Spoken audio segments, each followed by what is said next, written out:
Praise the lord. మన రక్షకుడు ప్రభు అయిన యేసుక్రీస్తు వారికి శ్రేష్టమైన నామంలో న్యూ లైఫ్ సంఘ సేవ పరిచర్యలు నిర్వహిస్తూ ఉన్న ప్రత్యేకమైన శ్రేష్టమైన కార్యక్రమాలు న్యూ లైఫ్ శిలువ ధ్యానాలు 5వ కార్యక్రమానికి ప్రేమతో స్వాగతం. పాటలతో ప్రభువుని గణపరుద్దాం. మొదటి కీర్తన ప్రభువును స్తుతించే సమర్పణను వ్యక్తం చేసే కీర్తన, ప్రేమించేదన్ అధికముగా ఆరాధింతును ఆసక్తితో, నిన్ను పూర్ణ మనస్సుతో. ఈ పాట పాడుతూ ప్రభువుకు మహిమ చెల్లిద్దాం.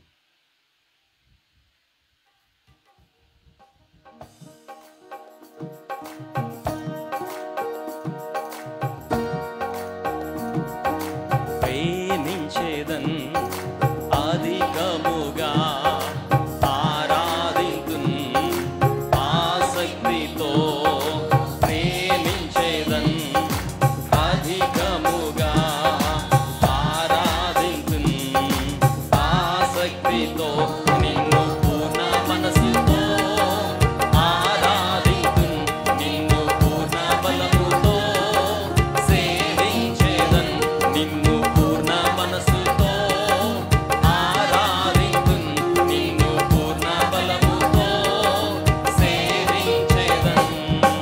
ఆరాధన ఆరాధన ఆరాధన ఆరాధన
అందరూ కలిసి ప్రభువుకు స్తుతి చెప్దాం. హల్లెలూయా.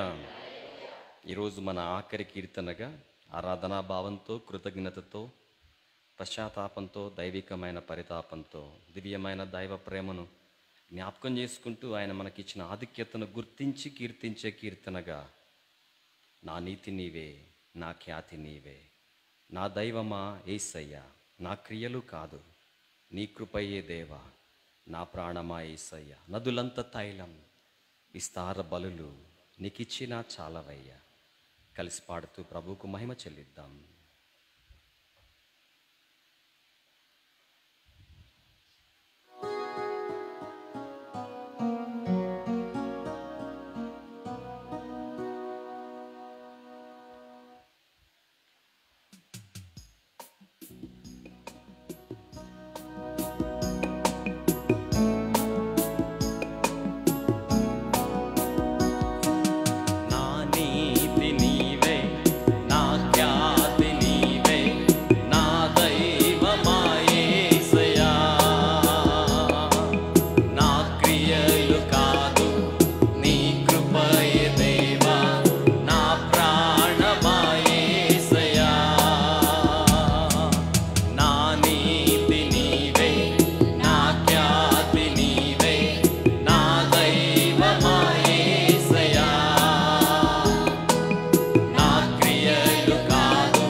మహా గొప్ప ఉన్నతమైన సింహాసనం మీద ఆసీనుడు అయ్యుండి కోట్ల కొలది దూతల చేత నిత్యము పరిశుద్ధుడు పరిశుద్ధుడు పరిశుద్ధుడని గానపతి గానముల మధ్య నిత్య మహిమలో నివాసం చేయువాడా, భూలోకములో మీ కుమారుడు అయిన యేసుక్రీస్తు ప్రభువుల వారి ప్రశస్త రక్తంలో కడగబడ్డ మీ ప్రియులు మీ సాన్నిధ్యాన్ని ఆపేక్షిస్తూ మీకు స్తుతి అర్పణ చేయిచూ ఉండగా మమ్ములను మా లోపాలను మన్నించి మీరు అంగీకరించే గొప్ప పెద్ద ప్రేమగల హృదయాన్ని కలిగినందుకై మీ కొందనాలు.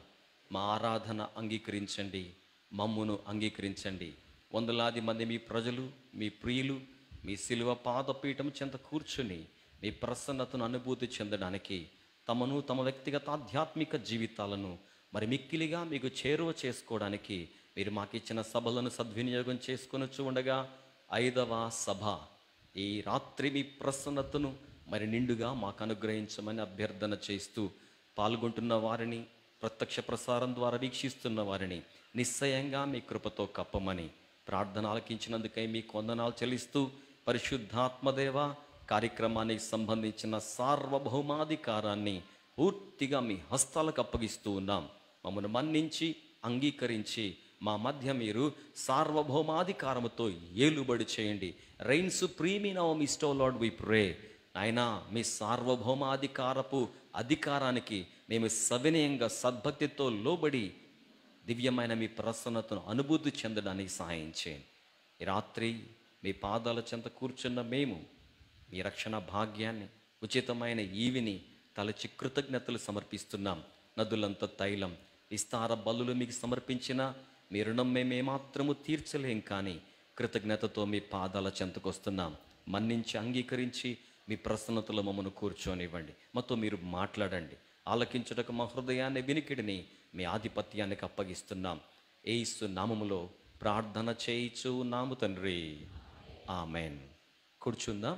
మరొక్క పర్యాయం మన రక్షకుడు ప్రభు అయిన యేసుక్రీస్తు వారి యొక్క శ్రేష్టమైన నామంలో న్యూ లైఫ్ పరిశుద్ధ ఆరాధన మందిరం, new life holy ministries of India సంఘ సేవా పరిచర్యలు దేవుని యొక్క ఆత్మ ప్రసన్నతలో నిర్వహిస్తున్న న్యూ లైఫ్ సిలువ ధ్యానాల కార్యక్రమానికి 5వ సభ చేరివచ్చిన మీలో ప్రతి ఒక్కరికి ప్రేమపూర్వకమైన ఆహ్వానం, ప్రత్యేకమైన హృదయపూర్వకమైన వందనాలు తెలియచేస్తూ, అలాగుననే ప్రత్యక్ష ప్రసారం ద్వారా, ఆన్లైన్ మీడియాస్ ద్వారా, సోషల్ ప్లాట్ఫామ్స్ ద్వారా వీక్షిస్తున్న వారికి కూడా నా ప్రత్యేకమైన వందనాలు తెలియచేస్తున్నాను. లేఖనాన్ని ధ్యానం చేద్దాం.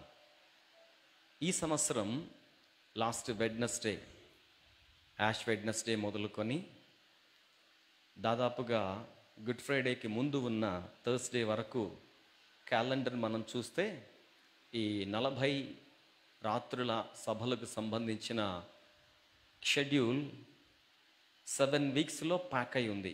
7 వీక్స్లో సెగ్మెంటైజ్ అయి ఉంది. అందులో ఒక వారం మనం ముగించుకున్నాం. ఇప్పుడు 2వ వారంలో ఉన్నాం.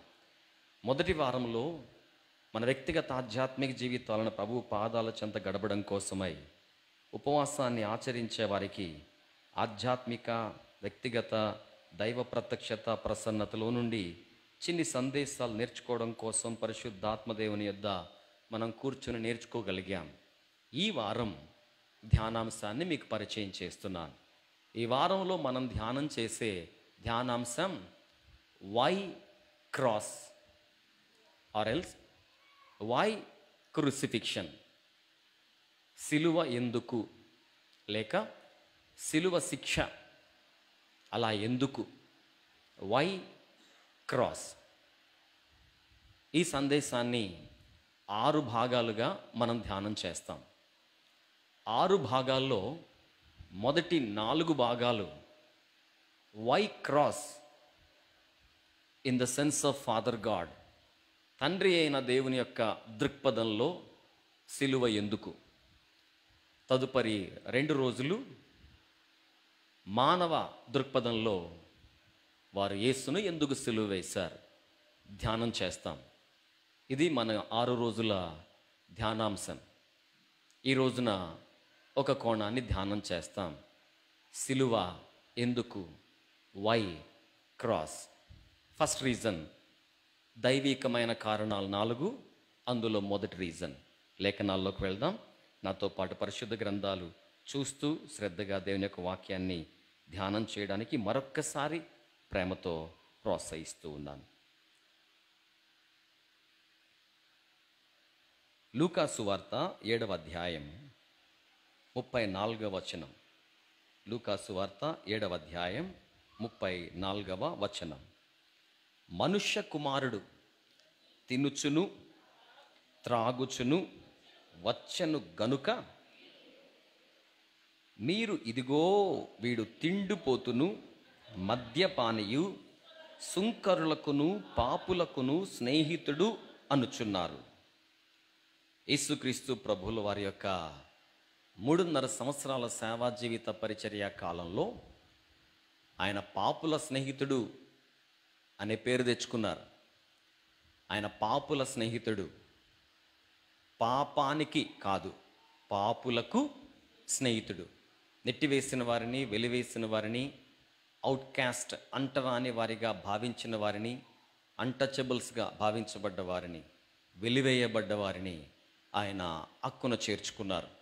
ఆరోగ్య కారణాల ద్వారా కానీ, ధర్మశాస్త్ర నియమాల ప్రకారం కానీ సమాజం ఎవరినైతే పాపాత్మురాలు, చెడ్డ స్త్రీ, దురాత్మల ప్రభావం, పాపి అని అన్నారో వారిని ఆయన హక్కున చేర్చుకున్నారు. వారితో అసోసియేట్ అయ్యారు, వారితో ఫెలోషిప్ కలిగి ఉన్నారు, ముచ్చటించారు, వారితో భోజనం చేశారు, వారి గృహాలకు వెళ్ళారు. స్రావం గలవాడు శాపగ్రస్తుడు, వానిని ముట్టినవాడు అపవిత్రుడవుతాడు. ఇది ధర్మశాస్త్రం చెప్పే శాసనం లాంటి సత్యం. అయినా కుష్ఠరోగంతో ఉన్నవారిని, స్రావపు సమస్యలతో ఇష్యూస్తో ఉన్నవారిని ఆయన ముట్టి వారిని స్వస్థపరిచి పవిత్రపరిచారు, వారిని స్వస్థపరిచారు. వారితో భోజనం చేయడం, వారితో కలిసి పానీయాలు సేవించటం ఇలా చేస్తున్నప్పుడు ఆ కాలపు వ్యక్తులు కొంతమంది ఆయన్ని తిండిపోతూ అన్నారు, పాపుల స్నేహితుడు అన్నారు. వెరసి ఎక్కువ ప్రాచుర్యంలోకి, ప్రాబల్యంలోకి వారు తీసుకొచ్చిన మాట పాపుల స్నేహితుడు అని అన్నారు.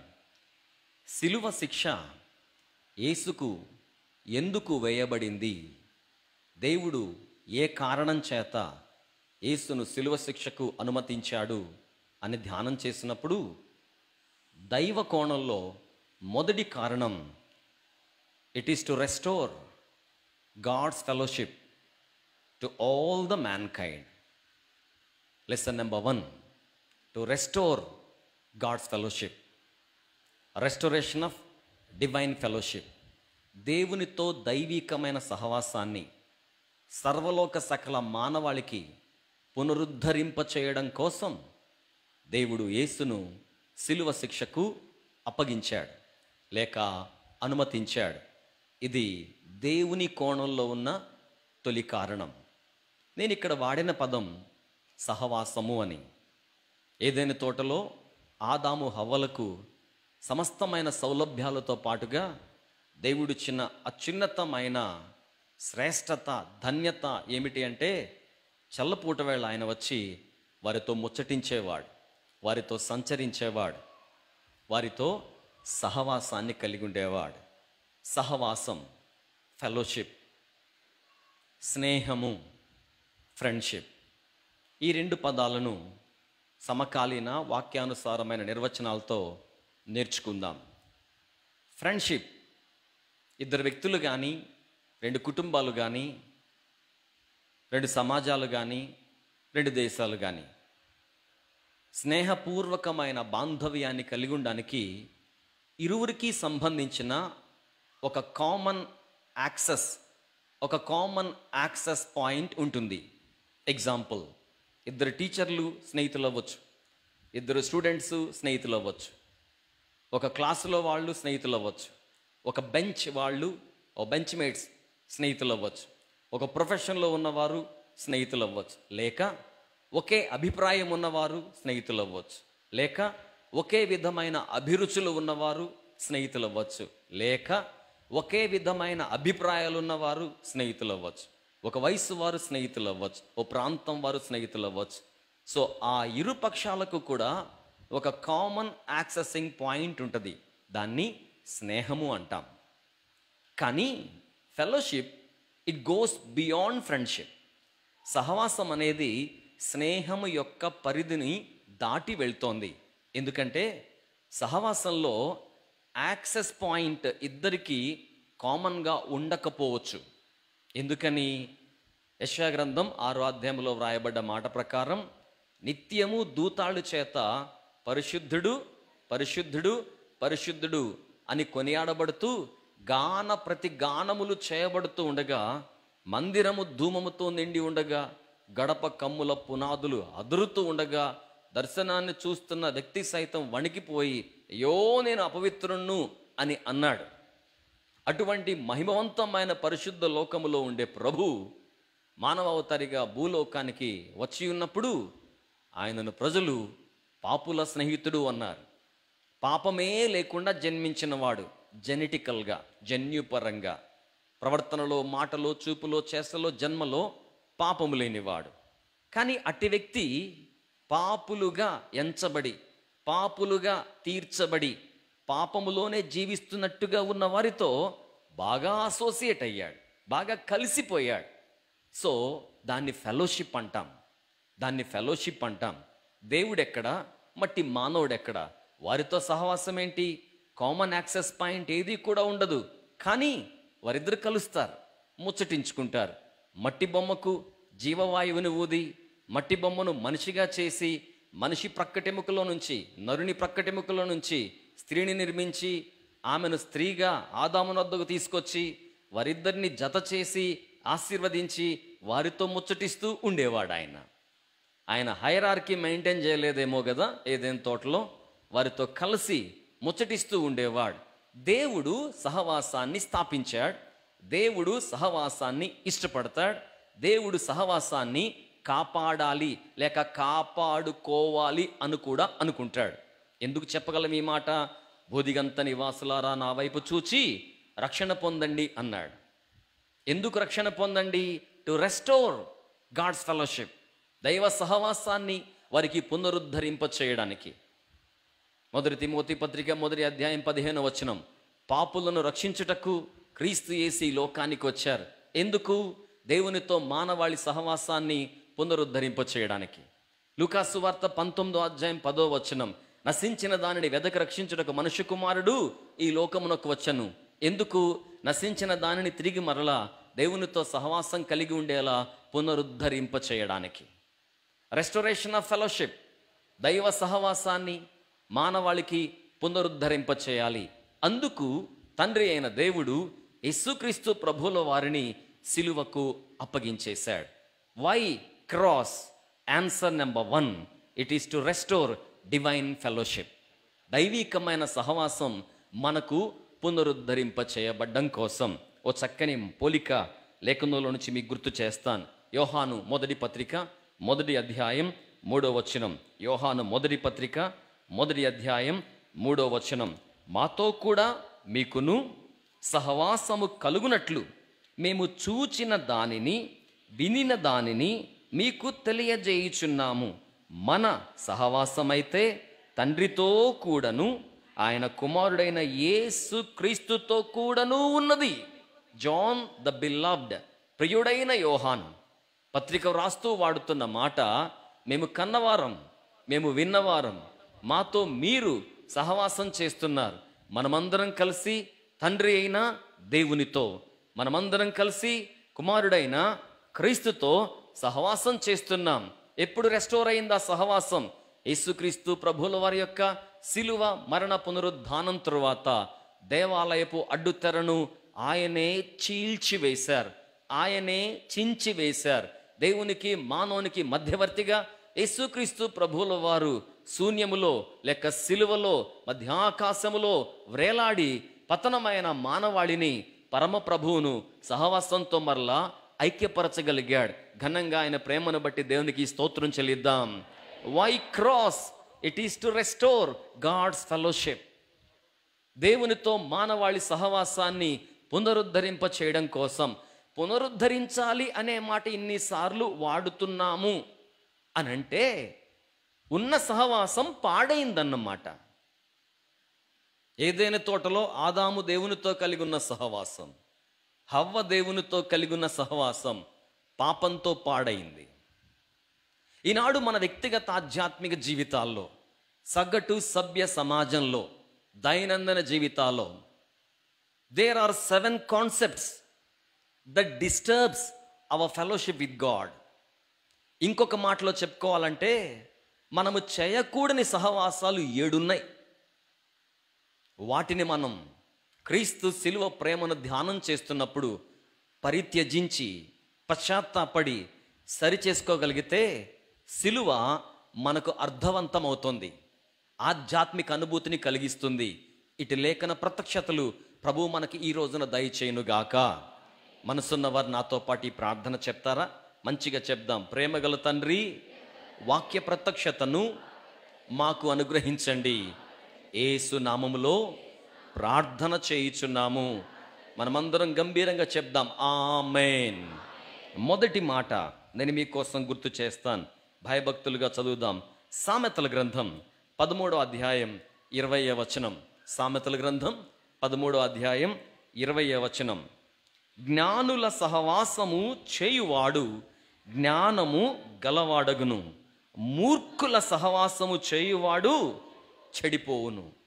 ఒక సైకలాజికల్ సర్వే, హ్యూమన్ సైకాలజీని బట్టి మానవాళి మీద వారికి ఉన్న సర్వేలు నిర్వహించే ఒక చిన్న సర్వే తెలియజేసిన ఫలితాల ప్రకారం చెడిపోయినట్టుగా మనం ఎవరినైతే భావిస్తామో అట్టి వారిలో దాదాపు 13 నుండి 17% ప్రజలు మూర్ఖుల సహవాసంతో చెడిపోతారట.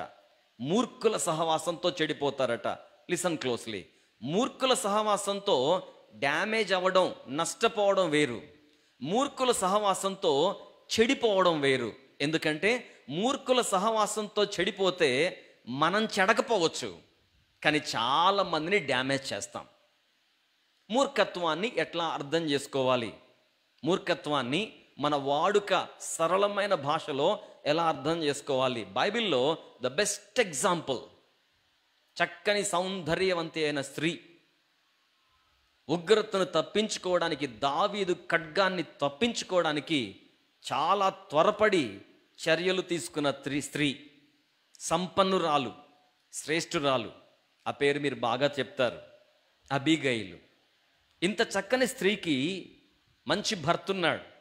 మంచి భర్త అని అనాల్సి వచ్చింది కాబట్టి అంటున్నాను, కానీ అస్సలు మంచివాడు కాదు. దావీదు ఆకలికి అన్నం అడిగాడు, దావీదు ఆపదలో ఉండి ఆహారం అడిగాడు. దావీదు తగనివాడుగా అడగలేదు.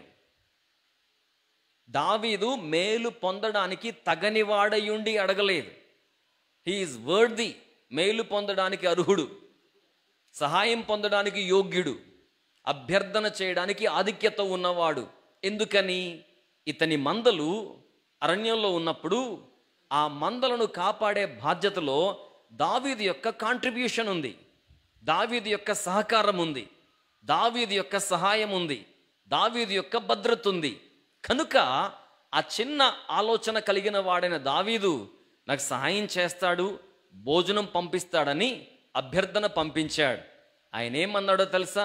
గొర్రెల బొచ్చు కత్తిరిస్తూ విందారగిస్తూ రద్దీగా ఉండి, దావీదెవడు, యజమానుల దగ్గర నుంచి పారిపోయిన వాళ్ళు చాలామంది ఉన్నారులే అన్నాడు.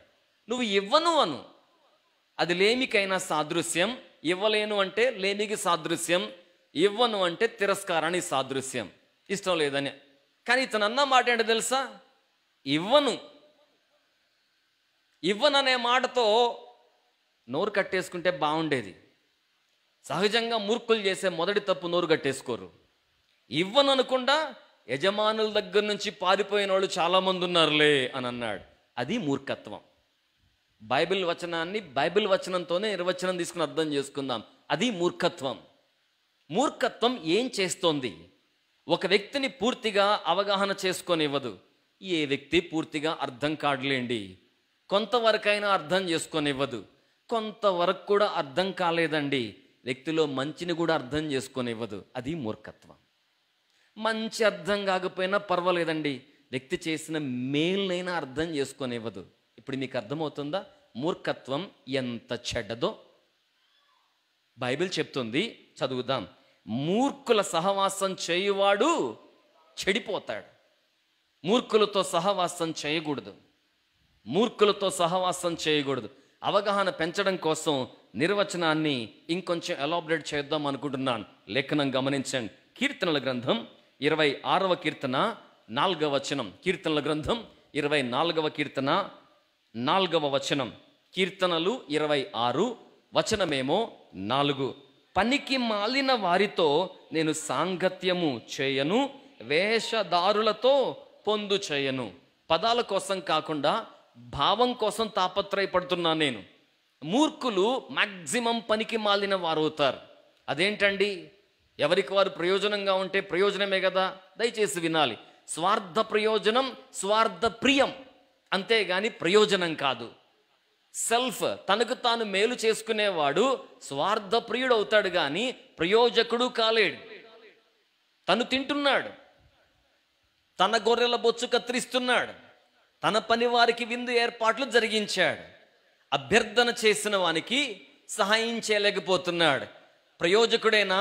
ప్రయోజకుడే. సామర్థ్యం ఉన్నవాడేనా? సామర్థ్యం ఉన్నవాడే. సమస్య ఎక్కడొచ్చింది? వేరే వారికి ఏమైనా పనికి వస్తాడా? అస్సలు పనికిరాడు. అస్సలు పనికిరాడు. అస్సలు పనికిరాడు. ప్రభునందు ప్రియులారా, వై క్రాస్? సిలువ ఎందుకు? ఎందుకు సిలువ అనుభవించాడు యేసయ్య?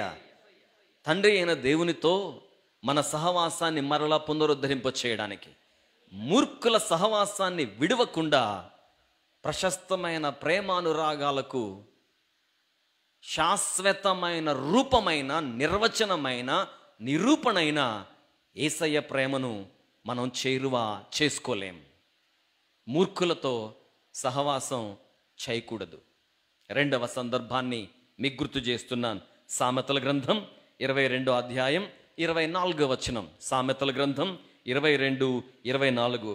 కోప చిత్తునితో సహవాసము చేయకుము, క్రోధము గల వానితో పరిచయము కలిగి ఉండకము. మానవ కోపం దేవుని నీతిని నెరవేర్చదు. కోపం అనే మాటను అర్థం చేసుకోవడానికి, కోపం అనే మాటను నిర్వచించడానికి లేఖనాన్ని లేఖనంతోనే వివరించుకుంటున్నాం. దేవుని నీతిని నెరవేర్చని కోపం. కోపపడుడి గాని పాపము చేయకుడి. నాశనానికి ముందు గర్వం ఎలా వస్తుందో, పాపానికి ముందు కోపం రావడానికి కూడా అవకాశం ఉంది. కోపానికి ముందేమొస్తుంది? అసహనం వస్తుంది. అసహనం ఎప్పుడు వస్తుంది? వేరే వారితో పోల్చుకున్నప్పుడు వస్తుంది. వేరే వారితో ఎందుకు పోల్చుకుంటాం? మనకేదన్నా లోపం ఉంటే పోల్చుకుంటాం.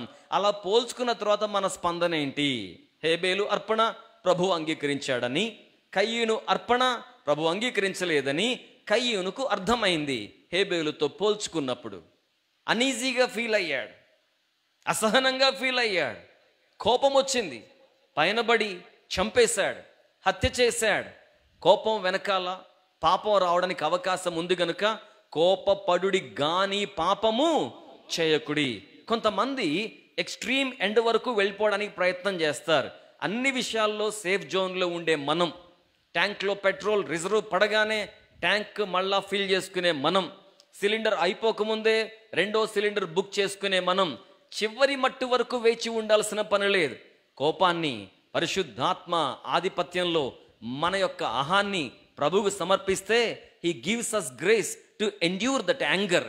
ఆగ్రహాన్ని సహించుకొని తట్టుకొని నిలబడడానికి కావాల్సిన కృపను ఆయన అనుగ్రహిస్తాడు. ఇంతకు మించి దీని గురించి మాట్లాడడానికి అవసరం లేదేమో అనిపిస్తోంది. కానీ కోపము అనేది డిగ్రీస్ ఆఫ్ కంపారిజన్ లాగా చెప్పుకుంటూ వస్తే గుడ్, బెటర్, బెస్ట్ అన్నట్లుగా మాట్లాడుకుంటూ కోపాన్ని కామన్ లెవెల్లో తీసుకుంటే డిగ్రీస్ ఆఫ్ కంపారిజన్లో ద టాప్ వన్ క్రోధం. You can't control it. ఇక నీవు నీ స్వాధీనంలో ఉండవు, అదుపు చేసుకోలేం.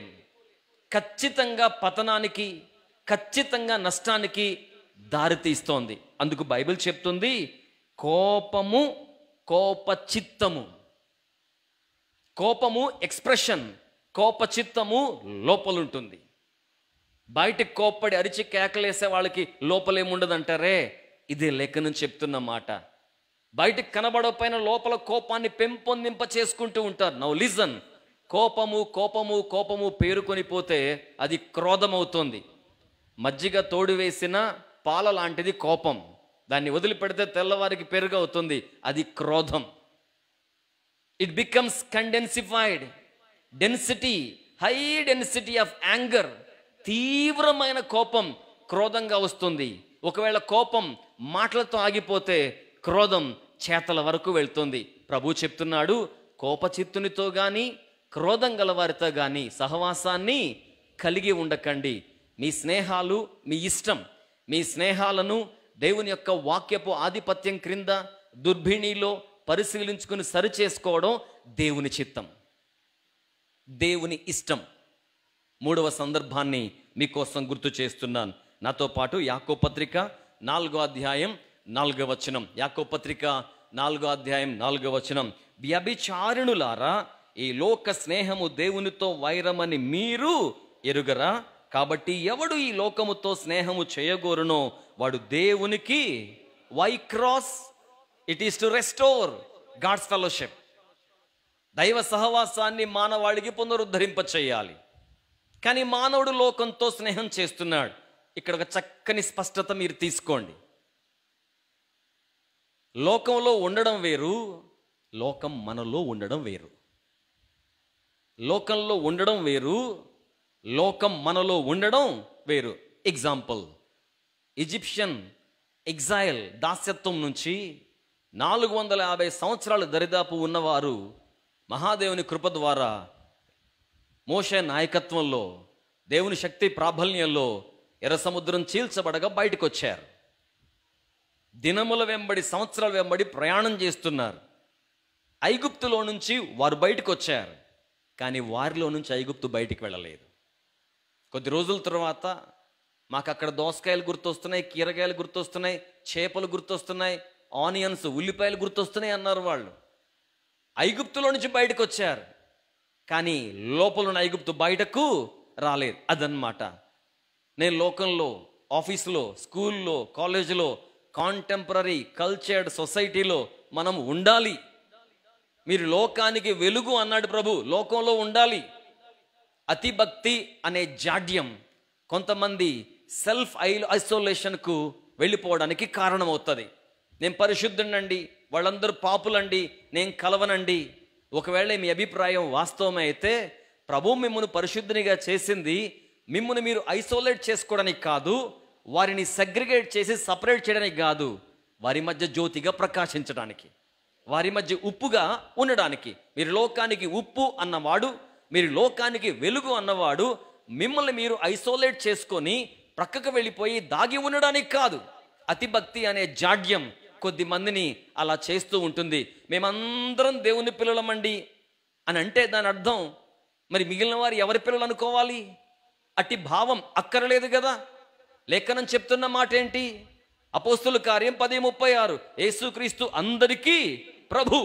యోహాను 3:16 దేవుడు లోకమంతటినీ ప్రేమించాడు. అందరూ ఆయన పిల్లలే.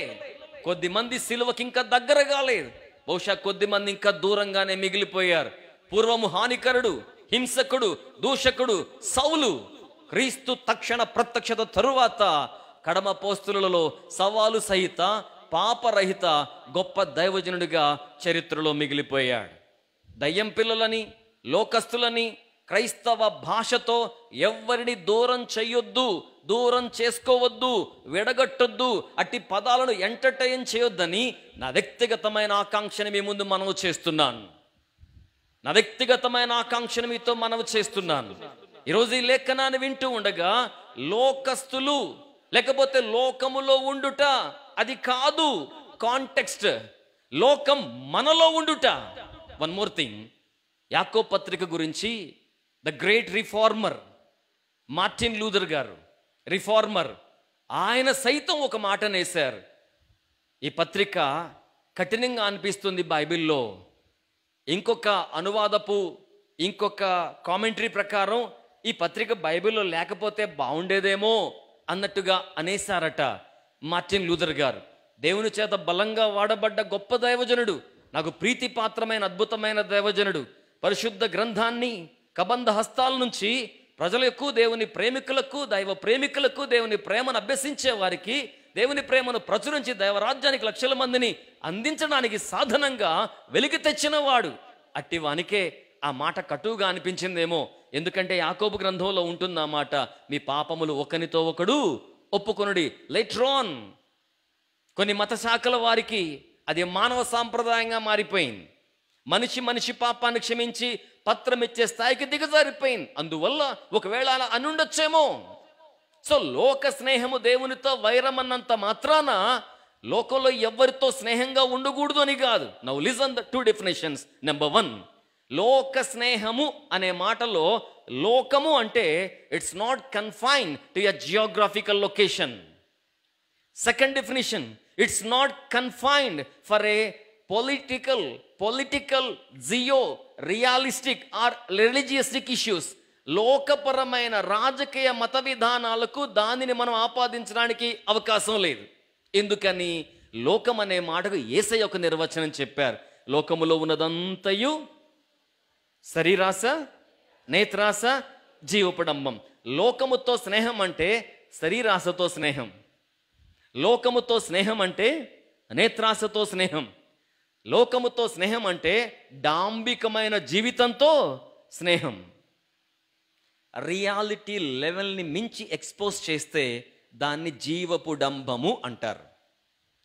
చూడకూడని దానిని చూచాక పశ్చాత్తాపం కలగకపోతే, అయ్యో నేను చూచింది తప్పు కదా అని దాన్ని నేత్రాశ అంటారు.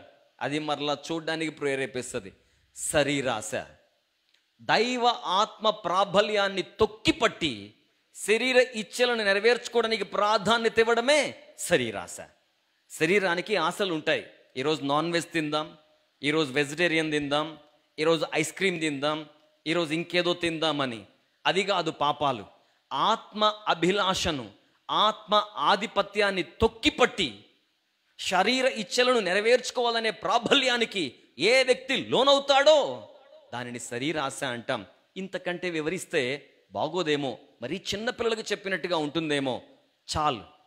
లోక స్నేహం దేవునితో వైరం, లోకంతో స్నేహం చేయకూడదు. ఇక్కడ లోకం అంటే it's not a geographical location, it's not a geopolitical situation. It is శరీరాశ, నేత్రాశ, జీవపు డంబం. 4వ సత్యాన్ని ధ్యానం చేద్దాం.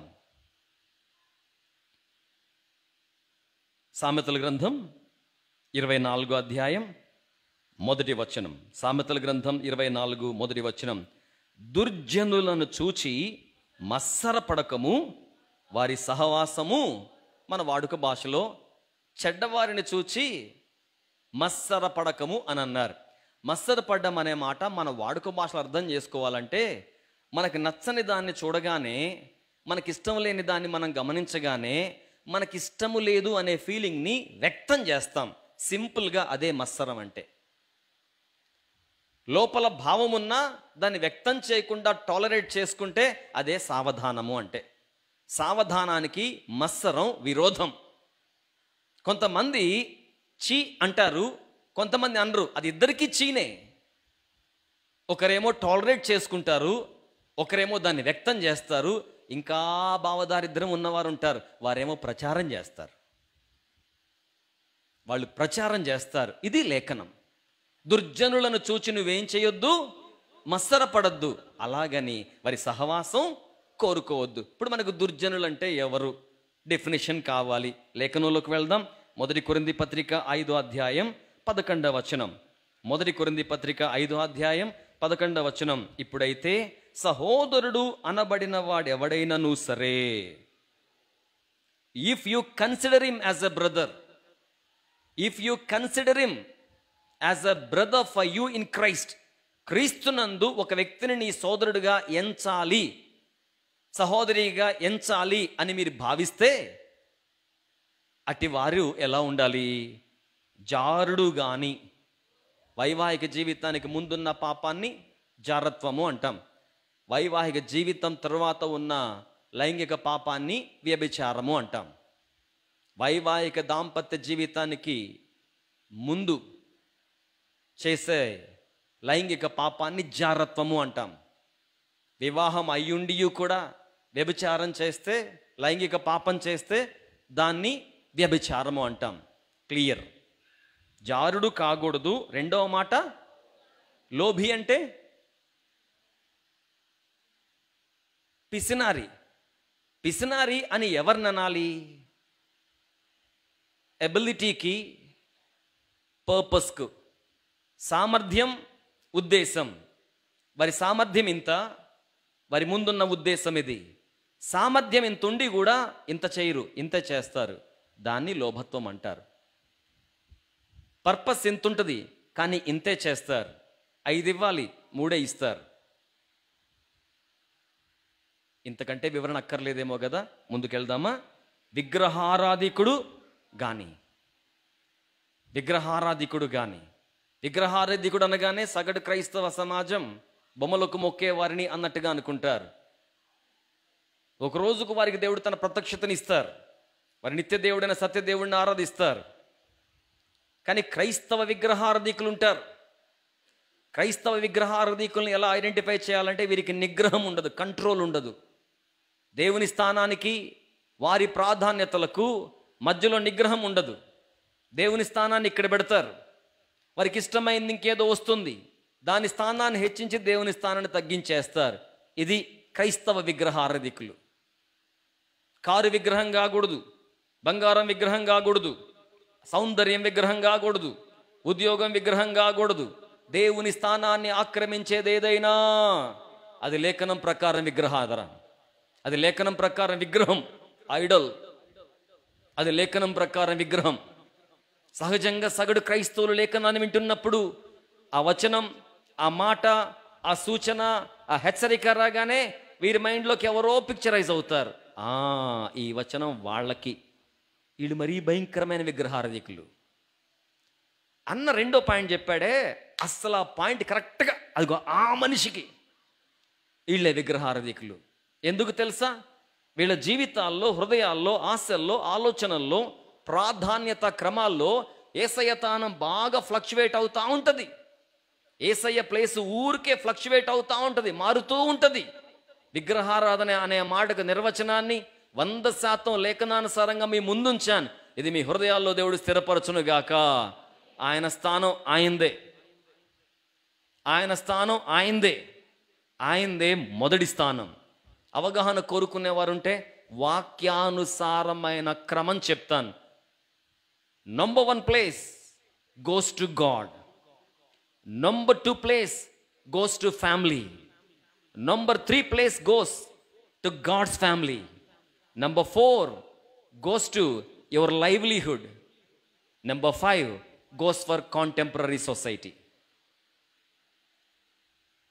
రిపీట్ చేయడం మంచిదేమో మీకోసం.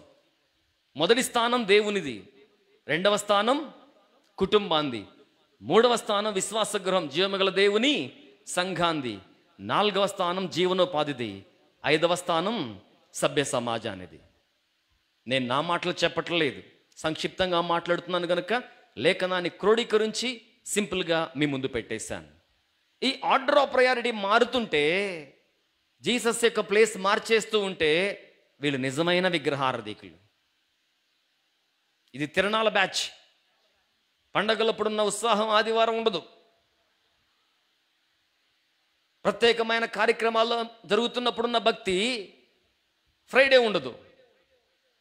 విగ్రహారాధికులు వీళ్ళతో సహవాసం చేయకూడదని లేఖనం చెప్తోంది. సరిపోతుందా? ఇంకొంచెం ముందుకు వెళ్దామా? తిట్టుబోతూ గాని, త్రాగుబోతూ గాని, దోచుకొనువాడు గాని అయ్యున్న ఎడల అట్టివానితో సాంగత్యం చేయకూడదు. వాళ్ళతో కలిసి టేబుల్ షేర్ చేసుకోకూడదట, వాళ్ళతో కలిసి భోజనం చేయకూడదట. మన ప్రక్కన భోజనం చేస్తున్నారు ఎవరో మనకు తెలియకపోతే దట్స్ ఫైన్. తెలిసి ఇట్లాంటి వాళ్ళని డిన్నర్కి, లంచ్కి, డ్రింక్కి, కాఫీకి, టీకి వద్దని నేను చెప్పట్లేదు బాబు, లేఖనం చెప్తుంది. Why crucifixion? యేసు ఎందుకు సిలువకు వెళ్ళాడు?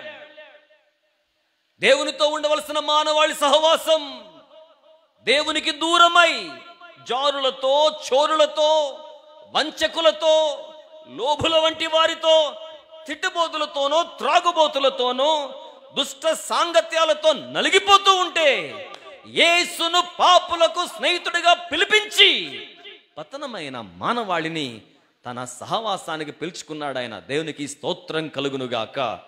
ఈ మాట మీ దృష్టిలో ముద్రించబడాలని కోరుతూ చదువుతున్నాను. 1 కొరింథీ పత్రిక 15వ అధ్యాయం 33వ వచనం. 1 కొరింథీ పత్రిక 15వ అధ్యాయం 33వ వచనం. మోసపోకుడి, దుష్ట సాంగత్యము మంచి నడవడిని బైబిల్ చెప్తుంది చెడుపును అని. లేదండి, నేను మేనేజ్ చేసుకుంటాను, నాకు స్కిల్స్ ఉన్నాయి, నాకు టాలరెన్స్ ఉంది, ఐ కెన్ మేనేజ్ అండి, నేను ఎవరితో వెళ్ళినా I can keep myself holy అని అనొద్దు. ఎందుకంటే అది వాక్యానికి విరుద్ధం అవుతుంది. It's not our ability to save god our selves, it is a statement given by written scriptures. రాయబడ్డ లేఖనం సత్యం, మన సామర్థ్యం సత్యం కాకపోవచ్చు, లేక చాలకపోవచ్చు. Better to avoid. నేను ముందే చెప్పాను నిర్వచనాలతో సహా. స్నేహం, సహవాసం, అందరితో స్నేహంగా ఉండాలి, అందరితో సమానంగా ఉండాలి, అందరితో సహవాసం కలిగి ఉండాలి. ఎంతవరకు అంతవరకే. భోజనపు బల్ల దాకా కాదు. జాగ్రత్త పడదామా? లేఖనంలో తదుపరి అంశానికి వెళ్ళిపోతున్నాం. ABCDE 5వ అంశానికి వచ్చేసాం. చదువుతున్నారా? సామెతల గ్రంథం 28వ అధ్యాయం 7వ వచనం. సామెతల గ్రంథం 28వ అధ్యాయం 7వ వచనం. ఉపదేశమును అంగీకరించు కుమారుడు బుద్ధి గలవాడు. తరువాత మాట, తుంటరుల సహవాసం చేయువాడు తన తండ్రికి. తుంటరులతో సహవాసం చేయకూడదు. తుంటరి వాళ్ళు. ఈ మాట ఎలా అర్థం చేసుకోవాలి? ఇది మనకు వెరీ కామన్, దీనికి పెద్ద అర్థము అవగాహన అక్కర్లేదు. కానీ కాంటెంపరీ సొసైటీకి ఉన్న కల్చర్లో చెప్పాలంటే టీజ్ చేసేవాళ్ళు, ఎదుటి వారిని గిల్లి గిచ్చి ఆనందపడేవారు, సోషల్ మీడియాలో ఒక పోస్ట్ పెట్టి ఏడిపించాలని ప్రయత్నం చేసేవారు. ఆ చర్య ద్వారా ప్రాణం పోదు, ఆ చర్య ద్వారా నష్టం కలగదు, కానీ ఆ చర్య ద్వారా ఒక వ్యక్తి యొక్క ప్రాణ, ఆత్మ, దేహ మానాలు గాయపడతాయి. అది తుంటరి చర్య. ఈ రోజుల్లో ఎంత తుంటరిగా ఉంటే అంత తెలివైనోడు అనుకుంటున్నారు. తుంటరితనము తెలివి కాదు, తుంటరితనమే. భలే తుంట్రోడండి అంటారే, మొక్కైనప్పుడే వంగి సరిచేసుకుంటే మానైన తర్వాత పేచీ లేకుండా ఉంటుంది. అటువంటి వారితో సహవాసం చేయొద్దు. ఎందుకు చేయొద్దు? దుష్ట సాంగత్యం మంచి నడవడిని చెడిపేస్తోంది. యు ఆర్ ప్రేషియస్, మీరు అమూల్యమైన వారు. నా తర్జుమా, మీరు ప్రశస్తమైన వారు. ఇటువంటి సహవాసాల వల్ల చెడిపోకూడదు. మీ అమూల్య ప్రవర్తన క్షేమంగా ఉండాలి. మీ సహవాసం దేవునితో పునరుద్ధరించబడాలి. అందుకే ఎవరితో సహవాసం చేయకూడదో ముందు తెలిస్తే చేయాల్సిన సహవాసాలు సులువుగా తీసుకుంటాం. ముందు గ్లాస్ ఖాళీ అయితే దానిలో మంచి పదార్థాన్ని పోసుకోవచ్చు. ముందు కప్ ఖాళీ చేస్తే దాంట్లో శ్రేష్ఠ పదార్థాన్ని ఇముడ్చుకోవచ్చు. ముందు ఘటాన్ని శుభ్రం చేస్తే దాన్ని మహిమైశ్వర్యంతో నింపుకోవచ్చు. కనుక నాకు దేవుడిచ్చిన ప్రేరేపణ ఏమిటంటే, ఏ సహవాసాలు చేయకూడదో నేర్చుకుంటే చేయాల్సిన సహవాసాలు అలవర్చుకోవడం చాలా సులువే అవుతుంది అని. 6వ సంగతి మీకు గుర్తు చేస్తాను. 6వ సంగతి చెప్పక మునుపు ఈ స్పష్టత కూడా మీకు ఇవ్వాలనిపిస్తోంది. దెస్సలోనికే పత్రిక 2వ పత్రిక 3వ అధ్యాయం 14వ వచనం. ఇది ఆధ్యాత్మిక తుంటరితనం అన్నమాట. లోకపరమైన తుంటరితనం మాత్రమే కాదు, ఆధ్యాత్మిక తుంటరితనం ఉంటుంది. వాళ్ళ గురించి పౌలు భక్తుడు దెస్సలోనికే సంఘాన్ని హెచ్చరించాడు. ఆ మాట మీరు చూస్తున్నారు. 2వ దెస్సలోనికే పత్రిక 3వ అధ్యాయం 14వ వచనం. ఈ పత్రిక మూలముగా మేము చెప్పిన మాటకు ఎవడైనను లోబడిన ఎడల అతనిని కనిపెట్టండి. కాంటెంపరీ లాంగ్వేజ్లో మీలాగా హయ్యెస్ట్ లాంగ్వేజ్ స్కిల్స్ ఉన్న వారికి చెప్పాలంటే అతన్ని ఫైండ్ అవుట్ చేయండి, అతన్ని కార్నర్ చేయండి. అది పదం. అతన్ని కనిపెట్టండి. ఎవరిని? ఈ పత్రిక మూలముగా మేము చెప్పిన మాటకు ఎవడైనను లోబడిన ఎడల అతనిని కనిపెట్టి అతడు సిగ్గుపడు నిమిత్తం అతనితో సాంగత్యము చేయకుడి. సింపుల్ ఎగ్జాంపుల్ బైబిల్లో. అందరూ ఫ్లోర్ మీద కూర్చున్నారు, చాలా దీపాలు వెలుగుతున్నాయి, అద్భుత దైవజనుడు దైవ ప్రత్యక్షతతో అమూల్యమైన పరిచర్య చేస్తున్నారు. ఓవర్ టైం అయిపోయింది. విస్తరించి మాట్లాడుతున్నాడు అభిషక్తుడు పౌలు గారు. మరుసటి రోజు ప్రయాణమై వెళ్ళిపోతాడు. ఒక అబ్బాయి గోడ మీద కూర్చున్నాడు. అందరూ నేల మీద కూర్చుంటే ఈ బాబు గోడ మీద ఎందుకు కూర్చోవాలి? అదే తుంటరితనం. అందరూ గోడ మీద కూర్చున్నారా? లేదుగా. అందరూ ఫ్లోర్ మీద కూర్చున్నారు. అంతమంది కూర్చోగా ఇతన్ని అకామిడేట్ చేయలేరా? కొంతమంది తుంటరి వాళ్ళని సమర్థించే వాళ్ళు ఉంటారు.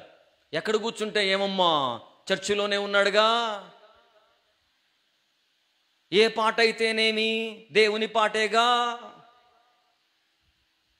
ఏ పాస్టర్ అయితేనేమి పాస్టరేగా. డెంటల్ డాక్టర్ దగ్గరికి వెళ్ళు, పుచ్చి పన్ను పీకేయాలి. స్టెరిలైజ్ చేసిన మెడికల్ ఎక్విప్మెంట్తో పన్ను పీకుతాను అంటే ఓకే, కూర్చుంటాను ధైర్యంగా. ఏ రాయి అయితేనేమి, రాయితో కొడతా, ఎట్లయితేమి దాన్ని ఊడదీస్తా, తెయించుకుంటారా? అట్లా కొట్టినా రాలుద్ది. జరగాల్సింది పన్ను ఓడ్డం. నీకెందుకు కూర్చో అన్నాడు అనుకో, ఆ డాక్టర్ దగ్గరికి వెళ్తారా మళ్ళా? పలకరే వెళ్తారా మళ్ళా? అంత జ్ఞానం ఉంటుంది మనకి, అంత వివేకం ఉంటుంది మనకి, అంత చాయిస్ ఉంటుంది మనకి. నువ్వు పన్ను పీకడానికి ఒక పద్ధతి ఉంది. నువ్వు పన్ను పీకడానికి 5-6 ఏళ్ళు చదువుకున్నావు. నువ్వు పన్ను పీకడానికి ఒక హాస్పిటల్ పెట్టావు. నువ్వు పన్ను పీకడానికి ఎక్విప్మెంట్ ఉంది. దాంతో చేస్తేనే నేను చేయించుకుంటా. రాయి పెట్టి కొట్టినా ఊడుద్ది, ఊడగొడతానంటే నాకు కుదరదు కదా. ఈ మాటలు వింటూ ఉండగా అందరూ నేల మీద కూర్చున్నారు. ఈ అబ్బాయి ఎక్కడ కూర్చోవాలి? పలకరే, ఎక్కడ కూర్చోవాలి? నేల మీద కూర్చోవాలి. కొంచెం లోపలికి వస్తాను, కొంతమందిని టచ్ చేస్తాను, దేవుడు వాడుకుంటాడు, నన్ను కాదు మిమ్మల్ని. అందరూ చప్పట్లు కొడతారు. వీళ్ళు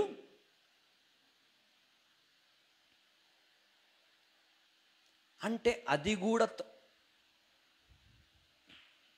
ఎవరి జవాబులు వారికి వచ్చును గాక. అందరూ చక్కగా ఆరాధన చేస్తూ ఉంటారు. వీళ్ళు కవులు రాస్తుంటారు. అందరూ చక్కగా వాక్యం వింటూ ఉంటారు. వీళ్ళు రిపోర్టర్లు, బీబీసీకి సిఎన్ఎన్కి రిపోర్ట్ చేస్తూ ఉంటారు. చూడ్డానికి చిన్నగా కనబడతాయి కానీ తుంటరితనం ఎంత నష్టం తెస్తుందో తెలుసా? ఐతుకు పడిపోయాడు. తుంటరితనానికి 50-50 చాయిసెస్ ఉంటాయి అనేవాళ్ళు సమర్థించేవాళ్ళు. ఆ పణ్య ఇటు పడొచ్చులే, నా బోటోడు ఎవడో ఉంటాడు పాదిరి కదా, పెద్ద మనిషి పరిచారకుడు, అయ్యా అక్కడ కూర్చోకూడదు అయ్యా, లైన్గా కూర్చోవాలయ్యా, ముందు ఖాళీ కుర్చీలు ఉన్నాయి, ముందు ఖాళీ కుర్చీలు అయిపోయిన తర్వాత వెనకాల కుర్చీలో ఎక్కడ కూర్చున్నా చర్చి కదా అయింది. ఏ కుర్చీ అయితే అయిందంట? అంటే మధ్యలో యాష్ కలర్ కార్పెట్ మీద కూర్చోకూడదా? రెడ్ కార్పెట్ మీదే కూర్చోవాలా? మరీ అంత ఉండకూడదా? అదే తుంటరితనం. ఆ తుంటరితనం దేవుని దయ లోపల పడితే పర్లా. తుంటరితనానికి దేవుని దయ ఎందుకు? దేవుడు మహా గొప్పవాడు. దేవుని దయ బతికించడంలో ఉంది, దేవుని దయ లోపలికి పడేయడంలో లేదు. ఎందుకంటే ఆయన పాఠం చెప్పాలి కదా. ఎక్కడికి పడ్డాడు? బయటికి పడ్డాడు. 3rd ఫ్లోర్ నుంచి కింద పడ్డాడు, చచ్చిపోయాడు. పౌలు భక్తుడు వెళ్ళాడు, బ్రతికించాడు. నేను అనే మాట, అక్కడ పౌలు భక్తుడు లేదు. ప్రభు ఆ వ్యక్తిని బ్రతికించడానికి, చర్య చేయడానికి అనుకూలత లేదు, ఆయన చేయలేదు. ఒక తుంటరితనం ఒక వ్యక్తిని మరణానికి నడిపిస్తే తుంటరితనాన్ని లైట్ ఎలా తీసుకుంటాం? తుంటరితనాన్ని అలుసుగా ఎలా తీసుకుంటాం? అట్టి తుంటరి వాళ్ళతో సహవాసానికి గనక బాగా అలవాటైపోతే, తుంటరితనాన్ని సమర్థిస్తూ ఎంటర్టైన్ చేస్తే అయ్యో నష్టపోతామేమో కదా. తుంటరి సహవాసాలు. దేవుని పిల్లలారా, మీరు సిలువ ధ్యానాలకు వచ్చారు, ఇక్కడికి వచ్చి పాటలు పాడుతున్నారు, దేవుని సన్నిధిలో ఉన్నారు. బాబు ఎక్కడున్నాడు? పాప ఎక్కడుంది? వారు ఏం చేస్తున్నారు? మేడం గారు ఎక్కడున్నారు? జాగ్రత్త సుమండి. లేఖనంలో ముందుకెళ్ళిపోతున్నాం. ఏం చదువుకున్నాం? ఆ మాట మరలా గుర్తు చేసుకోవాలనిపిస్తుంది. అట్టి వాడు సిగ్గుపడు నిమిత్తం అతనితో సాంగత్యం. ఐతుకు లాంటి వారు షేమ్గా ఫీల్ అవ్వాలి. అతను షేమ్గా ఫీల్ అవ్వడం కోసమైనా మాట్లాడకుండా ఉండాలి. మాట్లాడాలని మనకు ఉంది, కానీ మాట్లాడం. ఎందుకు తెలుసా? అతనికి రియలైజేషన్ రావాలి. నేను ఇలా ఉంటే కదా వాళ్ళు నాతో మాట్లాడడం లేదు, నా తుంటరితనం వల్లే కదా అని తెలిసి రావాలి. అధునాతన సంఘం, నేనంటున్న మాట అధునాతన సంఘం. అందరినీ కలుపుకోవాలి, సంఖ్య పెంచుకోవాలి, చాలా గొప్ప సంఘం అయిపోవాలి, గొప్ప పేరు ప్రఖ్యాతులు తెంచుకోవాలి. తుంటరోళ్ళను కూడా కలిపేస్తున్నారు. బైబిల్ చెప్తుంది తుంటరోళ్ళని కలపద్దు, ప్రక్కనుంచండి. Let there be a time for them to have that realization. తెలివి రావడానికి, తెలిసి రావడానికి. లూకాసు వార్త 15వ అధ్యాయంలో ప్రభువాణి భాష బుద్ధి రావడానికి. Keep them for a while. కొంతకాలం సహవాసం ఆపండి, తెలిసొచ్చే వరకు ఆపండి, తెలిసొచ్చే వరకు ఆపండి. తుంటరి సహవాసాలు చేయకూడదు. చివరి మాటకి వెళ్ళిపోతున్నామా? నాతో పాట చివరి 2 మాటలు. సామెతల గ్రంథం 31వ అధ్యాయం 3వ వచనం. సామెతల గ్రంథం 31వ అధ్యాయం 3వ వచనం. నీ బలమును స్త్రీలకియ్యకము, రాజులను నశింపచేయు స్త్రీలతో సహవాసము చేయకము. దయచేసి వినండి. ఈ మాట వింటున్నప్పుడు స్త్రీలు అనగానే please do not confine it to the sake of gender. కేవలం లింగ వివక్షతో మాత్రమే చూడొద్దు. వాక్యాన్ని వాక్యంగానే చూడాలి. వాక్యాన్ని వాక్యంతోనే అనువాదం చేయాలి. రాకడ సమయంలో 2 తిరగలు విసురుచుందురు అనే మాట బైబిల్లో ఉంది. ఏం విసురుచుందురు? ఇప్పుడు తిరగళ్ళు ఉన్నాయా? ఆ రోజుల్లో తిరగలు విసురుచుందురు. ఈ రోజుల్లో బైబిల్ ట్రాన్స్లేట్ చేస్తే 2 కలిసి మాట్లాడుకుంటా దోశ పిండి గ్రైండర్లో వేసుకుంటున్నారు కిచెన్లో. అది అర్థం. 2 కలిసి మార్నింగ్ బ్రేక్ఫాస్ట్ చట్నీ కోసం మిక్సీలో చట్నీ వేశారు. అది అర్థం. అప్పుడు మిక్సీలు గ్రైండర్లు లేవు, అప్పుడు రోళ్ళు రోకళ్ళు ఉన్నాయి. ఇప్పుడు అదే మాట రాస్తే 2 కలిసి మిక్సీ వేయుచుండగా, 2 పొలములో పని చేయుచుండగా. ఇది రావాలి. రాజులను నశింపచేయి స్త్రీలు, రాజులను నశింపచేయి స్త్రీలు. రాజు ఎట్లా అర్థం చేసుకోవాలి ఈ పదాన్ని? రాజు అంటే మూడు సంగతులు. మొదటిది సార్వభౌమాధికారి, రెండవది తండ్రి వంటి వాడు, మూడవది కాపాడేవాడు. రాజు సార్వభౌమాధికారి. రాజ్యంలో తన మాటే, ఇక వేరే మాట ఉండదు, తన మాటను మించిన మాట ఉండదు. రెండవది అందరికీ తండ్రి వంటి వాడు. అశోకుడు చెట్లు నాటించిన, రాజకీయ నాయకులు ఉన్నతమైన స్థానంలో ఉన్నవారు పథకాల ద్వారానో పదవుల ద్వారానో దానం ధర్మం చేసిన తండ్రి వంటి హృదయం ఉండాలి. మూడో మాట మీరేం విన్నారు? భద్రపరచగలగాలి. They have the chief responsibility of security, the protection of the people. ప్రజల భద్రత వారి వశం. యుద్ధం వస్తే ప్రజలు కాదు ప్రాణం పెట్టాల్సింది, రాజు సైన్యం. సో రాజు అనే మాట సింపుల్గా ఇలా అర్థం చేసుకోవచ్చు. సార్వభౌమాధికారి, నిర్ణయాధికారం గలవాడు, విచక్షణాధికారం గలవాడు, ఎంపికలు బాగుండాలి. రెండవ మాట తండ్రి, ప్రొవైడర్, తండ్రిగా ప్రేమను పంచాల్సిన వాడు, హక్కును చేర్చుకోవాల్సిన వాడు. మూడోది భద్రత కల్పించాల్సిన వాడు. Now listen. దేవుడు మన కుటుంబాల్లో, మన యొక్క సభ్య సమాజంలో చాలా మంది రాజుల వంటి వారు ఉంటారు. రాజుల వంటి వారు లోపరహితంగా ఉంటారు, ధైర్యంగా ఉంటారు, నిబ్బరంగా ఉంటారు, కష్టపడతారు, ప్రయాసపడతారు, ఆదుకుంటారు, ఆదరిస్తారు, హక్కును చేర్చుకుంటారు. అటువంటి వారిని మనం విడిచిపెట్టి ఉండలేం. అంతటి శ్రేష్ఠులు ఉంటారు. వాళ్ళ శ్రేష్టతను, శ్రేష్టత స్థాయి నుంచి భ్రష్టతలోకి తీసుకురావడానికి ఒక క్యారెక్టర్ ఎంటర్ అవుతాడు. ఒక క్యారెక్టర్ ఎంటర్ అవుతాడు. తుంటరుల సహవాసం, దుష్టుల సహవాసం మంచి నడవడిని చెడిపేస్తోంది, పెరిఫెరల్ డ్యామేజ్. కానీ రాజుల బలమును నశింపచేయు స్త్రీలు, స్త్రీనే కావచ్చు. సామెతల గ్రంథం 5వ అధ్యాయం ప్రకారం, సమగ్రమైన లేఖనాల ప్రకారం బలాన్ని నశింపచేసేది ఏదైనా కావచ్చు. అన్యులు అతని బలమును మింగివేసిరి అని ఉంటుంది. ఇటీవల మనం కొన్ని సందర్భాల్లో ధ్యానం చేశాం. సంసోను సింహబలుడు, పచ్చి గాడిద దవడ ఎముకతో 1000 మందిని చంపేశాడు. నక్కల తోకలు పట్టుకొని, తోకలు ముడిపెట్టి, వాటికి కాగడ కట్టి చేలలో కొదిలాడు. పెంపుడు కుక్క కూడా తోక పట్టుకుంటే ఊరుకోదు. మీ పెంపుడు పిల్లి కూడా తోక పట్టుకుంటే ఊరుకోదు. మీ ప్రియ కుమార్తె కూడా జడబట్టుకొని లాగితే ఊరుకోదు. మీ క్లాస్మేట్ కూడా వెంట్రుకు పిగితే చెడ్డ చిరాకు పడతాడు. నక్క తోక ఇలా పట్టుకున్నాడు. అది ఊరుకుంటుందా? కయ్యి మందే అన్నాడు. 2 తోకలు ముడిపెట్టాడు, కాగడ పెట్టి చాలలో కొదిలాడు. సింహబలుడు, భయంకరమైన బలం గలవాడు, తీగల్ని చేతులతో తెంపేసినవాడు, నగరు తలుపులను, ఎంటైర్ సిటీకి ఉండే డోర్స్ను ఎత్తిపట్టి తీసుకెళ్లి లోయలో విసిరేసినవాడు.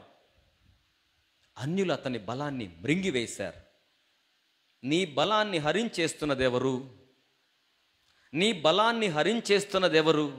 యోగ్యత నీ బలమైతే, ప్రార్థన నీ బలమైతే, పవిత్రత నీ బలమైతే, నాయకత్వం నీ బలమైతే, పరిచర్య నీ బలమైతే, శ్రేష్టత, స్వచ్ఛత, సామర్థ్యం నీ బలమైతే, ప్రేమ, అనురాగం, ఆప్యాయత, దానం, ధర్మం నీ బలమైతే, నీ బలాన్ని నశింపచేస్తున్నదెవరు? నీ బలహీనతను ఎత్తి చూపి సరిచేసే వారితో స్నేహం ఆశీర్వాదకరం. నీ బలాన్ని పీల్చివేసే వారితో సహవాసం చెయ్యకు సుమా. రాజుల వంటి వారి బలాన్ని టార్గెట్ చేస్తారట కొంతమంది. రాజుల వంటి వారి బలాన్ని, సార్వభౌమాధికారపు బలం, తండ్రి ప్రేమ వంటి బలం, సైన్యంతో కాపుదలిచ్చే బలం, వారి బలాన్ని పీల్చివేసే స్త్రీ అనే మాట బైబిల్లో వాయబడింది. ఇలాంటి వాళ్ళతో సహవాసం చేయకూడదు. ఎప్పుడూ తీసుకోవడమే. అన్న ఇస్తావా, అక్క ఇస్తావా, పిన్ని పంపిస్తావా, కొడతావా? మన వాడుక భాషలు అవే కదా. కొడతావా? They are the suckers. పీల్చేస్తారు వాళ్ళు. They are the leeches. జలగా పట్టి పీల్చేస్తారు వాళ్ళు. జాగ్రత్త సుమండి, జాగ్రత్త సుమండి. యేసయ్య ఇచ్చేవాడు.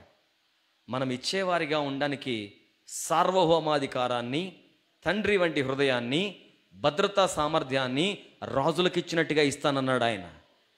ఆయన రక్తం కార్చి ప్రాణం పెట్టి అన్య జనాంగములో నుంచి మనల్ని విడిపించి కొని తన రాజ్యంలో రాజులైన యాజక సమూహంగా చేశాడు.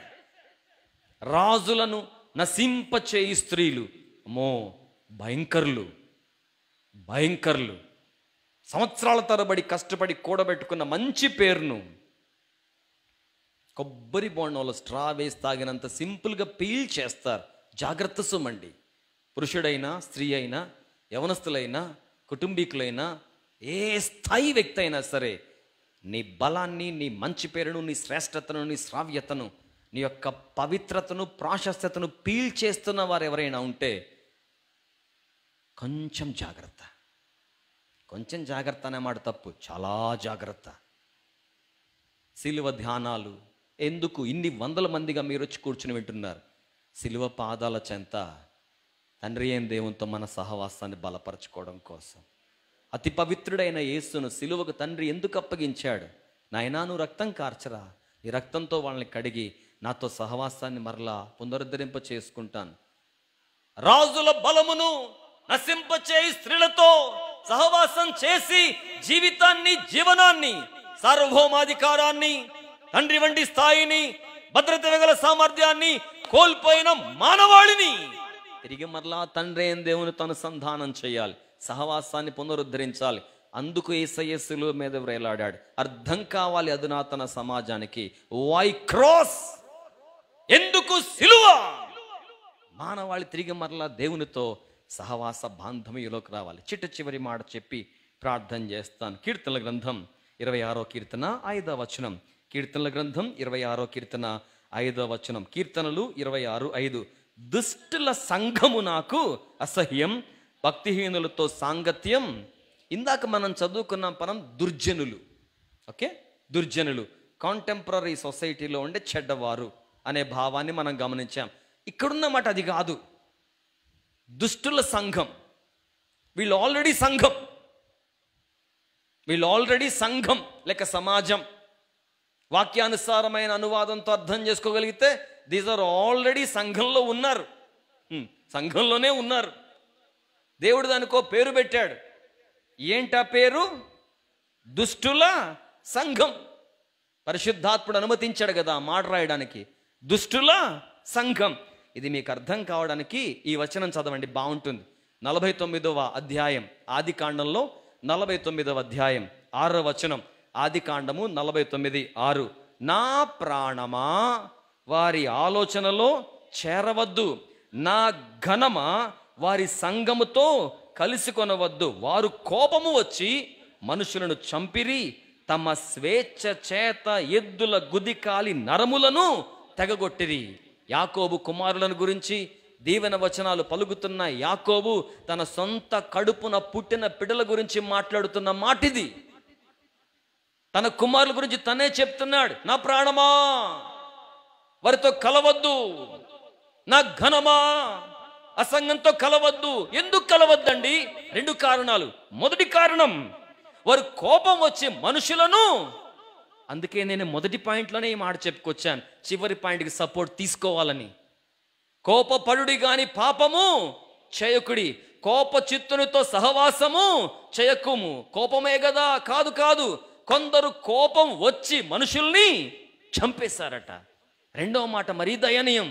ఎద్దుల గుదికాలి నరములు, ఎద్దుల చీల మండల నరాలు కోసేస్తారట.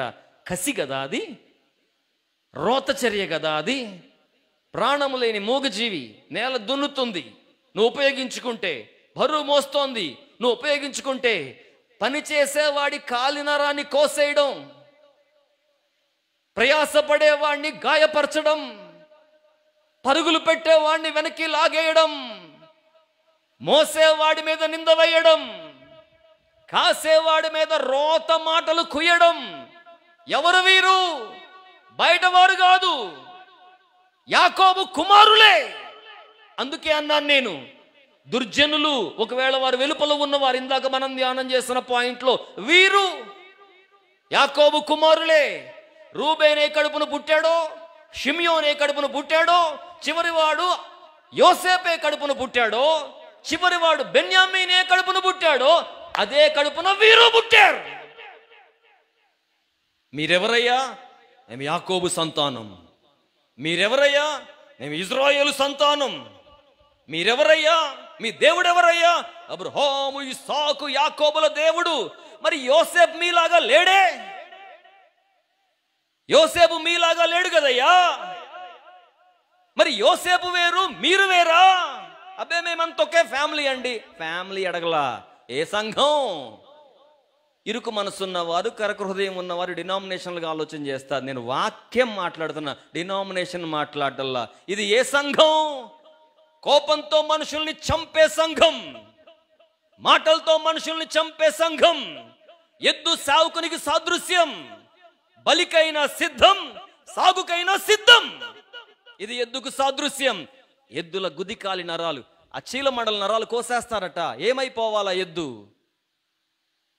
పని చేసేవాడిని పనికి వెళ్లకుండా, పని చేయనీయకుండా అడ్డుకట్టలు వేస్తారే ఈ సంఘం, ఈ సమాజం. వాక్యం చెప్తుంది, చదువుతారు ఇప్పుడు ఆ మాట. వారితో కలిసి కొనవద్దు, వారితో కలిసి కొనవద్దు. ఎందుకు కలుసుకోవద్దు? యెషయా గ్రంథం 1వ అధ్యాయం 13వ వచనం. ముగింపు ప్రార్థనకు పరుగులెడుతున్నాం. వాక్యం మన జీవితాల్లో పనిచేయడం కోసం ఆత్మీయ తల్లి గారిని చిన్న ప్రార్థన చేయమని అడుగుతాను. దానికి ముందుగా ఈ వచనాన్ని చూసి మనం ప్రార్థన కోసం ఆయత్తపరచబడదాం. యెషయా గ్రంథం 1వ అధ్యాయం 13వ వచనం. మీ నైవేద్యం వ్యర్థం, అది నాకు అసహ్యం. అది నాకు అసహ్యం పుట్టించు ధూపార్పణం, దానిని కను తేకుడి. అమావాస్యయు విశ్రాంతి దినమును సమాజ కూటము ప్రకటన జరుగుచున్నవి. పాపులు గుంపు కూడిన ఉత్సవ సమాజము నేను ఓర్చా. 3 పదాలు కఠోరంగా ఉన్నాయి వినడానికి. 26వ కీర్తనలో కీర్తనాకారుడు దుష్టుల సంఘం అన్నాడు. యెషయా భక్తుడు ఈ మాటలో ఉత్సవ సమాజం అనే మాటకు ముందు వాడిన పదం పాపుల గుంపు అన్నాడు. ఆది కాండంలో మహానుభావుడు ప్రవక్త యాకోబు పలికిన మాటేమో వారి సంఘంతో కలుసుకోవద్దు, వారు కోపంతో చంపేస్తారు, యోధుల గుద్దికాలి నరాలు త్రెంచేస్తారు అన్నాడు. Please do not associate or please do not have fellowship with such groups. అటువంటి గుంపులతో సహవాసం చేయొద్దు. అయ్యా, ఇప్పుడు నువ్వు చెప్పిన ప్రకారం చూస్తే ఇంకెవరితో సహవాసం చేయాలి? అందరిలో ఏదో ఒక లోపం కనబడుతుంది. మరి ఎవరితో సహవాసం చేయాలి? ఇంక మనుషులు ఎవ్వరు లేరా? ఇక మనుషులు ఎవ్వరూ లేరా? 2 సవాలు సహితమైన ఉదాహరణలు చెప్తాను, ఖచ్చితంగా వినండి. చివరి మాట, అమ్మగారు ప్రార్థన చేయక మునుపు ఏలియా భక్తుడు బహురోషం గలవాడై లేచి ప్రభు కోసం రోషం గలవాడిని నేనొక్కడే ఉన్నాను అంటాడు. కానీ దేవుని కృపా బాహుళ్యం ఏంటో తెలుసా? దాచిపెట్టబడ్డ దైవ ప్రవక్తలు గుహలో ఉన్నారు. కొన్నిసార్లు మనం ఒక్కళ్ళమే అని మనం అనుకుంటాం. లేదు, మనకు తగిన వాళ్ళని దేవుడు దాచిపెట్టుంటాడు. సమస్య పరిష్కారాన్ని చూడకుండా చేస్తుంది. సమస్య సవాలునే కళ్ళ ముందు పెద్దగా చూపిస్తుంది. The way you look at things, the way you define consequences will make you a better person. సంగతులను ఎలా అర్థం చేసుకుంటాం, విషయాలను ఎలా నిర్వచిస్తాం, దాన్ని బట్టి మనం శ్రేష్టమైన వ్యక్తులం అవుతాం. గ్లాసులో సగం నీళ్లున్నాయి. Optimistic view, pessimistic view. ఆశావాది అమ్మయ్య సగం నీళ్లున్నాయి అంటాడు. నిరాశవాది అయ్యో సగం ఖాళీగా ఉంది అంటాడు. ఈ మాట చూడండి. నువ్వు చెప్పిన లెక్క ప్రకారం ఇక నాకు సహవాసానికి ఎవ్వరూ లేరు అనొద్దు. శ్రేష్ఠులు ఉన్నారు, భక్తులు ఉన్నారు, రమ్యమైన వారు, ఖ్యాతి గలవారు, దేవుని గర్భములో నుంచి సంఘం కోసం, సత్యం కోసం, సహవాసం కోసం, కుటుంబం కోసం, సమాజం కోసం, నీ కోసం దేవుడు ముందుగా నిర్ణయించిన వారు ఉన్నారు. 2 వచనాలు చదువుతాను, విందురు గాని. మొదటి వచనం యోబు గ్రంథం 22వ అధ్యాయం 21వ వచనం. యోబు గ్రంథం 22:21. ఆయనతో సహవాసము చేసిన ఎడల, ప్రయారిటీ నెంబర్ 1 దేవుని సహవాసం, దేవుని సహవాసం, దేవుని సహవాసం. 2వ అద్భుతమైన అవకాశాన్ని మీకు పరిచయం చేస్తాను. 1 యోహాను 1:3. 1 యోహాను 1:3. మాతో కూడా మీకు సహవాసము కలుగునట్లు మేము చూచిన దానిని వినిన దానిని మీకును తెలియజేయుచున్నాము. మన సహవాసం, మన సహవాసం. ఎవరు వీరు? పరిశుద్ధులు, ప్రియులు, దేవుని కార్యాలను విన్నవారు, కన్నవారు, దేవుని కార్యాలను ప్రచురించేవారు, వెరసి జీవమగల దేవుని రక్తంలో, యేసయ్య రక్తంలో కడగబడ్డ పరిశుద్ధులు, వాక్యానుసారం జీవితాన్ని అమర్చుకున్నవారు. అట్టి కృప దేవుడు మనలో ప్రతి ఒక్కరికి దయచేయునుగాక. ప్రేమగల మా తండ్రి, నీకు స్తోత్రం. ప్రత్యక్ష ప్రసారం ద్వారా సభల్లోనూ కూర్చుని మీ మాటలు విన్న వారిని కృపలో బలపరిచి సందేశాన్ని హృదయంలో స్థిరపరచండి. యేసు నామములో ప్రార్థన చేయించు ఉన్నాము తండ్రి, ఆమేన్. ధన్యవాదాలు, దైవాశీర్వాదాలు. మరలా రేపటి దినం కలుసుకుందాం. ప్రభు కృప అప్పటి వరకు మీకు తోడై ఉండును గాక.